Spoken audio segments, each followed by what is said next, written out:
નેત્રંગ તાલુકાના ગામોમાં આદિમ જૂથના વિકાસ માટે પ્રધાનમંત્રી જનજાતિ આદિવાસી અભિયાન હેઠળ કેમ્પ યોજાયો। આજે મંગળવારે ભારત સરકાર દ્વારા આદિમ જૂથના વિકાસ માટે પ્રધાનમંત્રી જનજાતિ આદિવાસી અભિયાન હાથ ધરાયું છે। ભરૂચ જિલ્લા વહીવટીતંત્રના વિવિધ વિભાગો દ્વારા સર્વે કરી કલ્યાણકારી યોજનાઓથી વંચિત રહી ગયેલા પરિવારોને યોગ્યતા મુજબ લાભ મળી રહે અને આદિમ જૂથના પરિવારોને પાયાની સુવિધાઓ પૂરી પાડવા માટે કામગીરી કરવામાં આવી રહી છે। ભરૂચ જિલ્લાના એકમાત્ર નેત્રંગ તાલુકાના વરખડી, જૂની પિંગોટ, મૌજા, પુનપુંજિયા, રૂપઘાટ, નવી જામુની જેટલા ગામોમાં કોટવાડિયા સહિત વિવિધ આદિમ જાતિ જૂથના પરિવારો વસવાટ કરે છે। આ આદિમ જૂથના કુટુંબ ફળિયા અને ગામોમાં માળખાકીય સુવિધા પૂરી પાડવાનો મુખ્ય હેતુ આ મિશન હેઠળ રહેલો છે। નેત્રંગ તાલુકાના 6 જેટલા ગામોમાં આદિમ જૂથના પરિવારો વસવાટ કરતા હોય છે।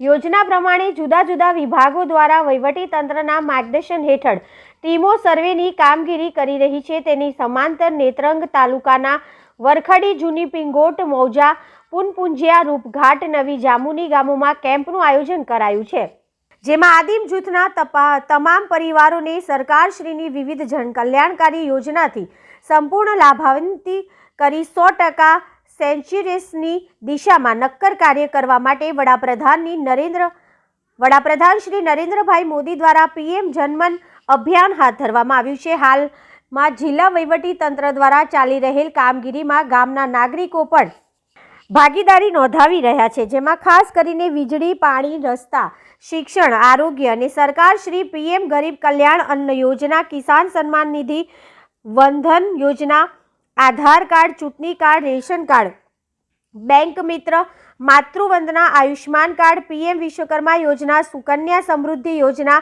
ઉજ્જવલા યોજના, જીવન જ્યોતિ યોજના, કાસ્ટ સર્ટિફિકેટ, મહેસૂલની યોજના, પશુપાલન ખેતીવાડીની યોજના, ટ્રાઇબલ સબપ્લાન યોજના, પ્રાકૃતિક ખેતી જેવી યોજનાઓના 100% લાભ તમામ પરિવારોને મળે તેવું સુદૃઢ આયોજન ભરૂચ જિલ્લા વહીવટીતંત્ર દ્વારા કરવામાં આવી રહ્યું છે।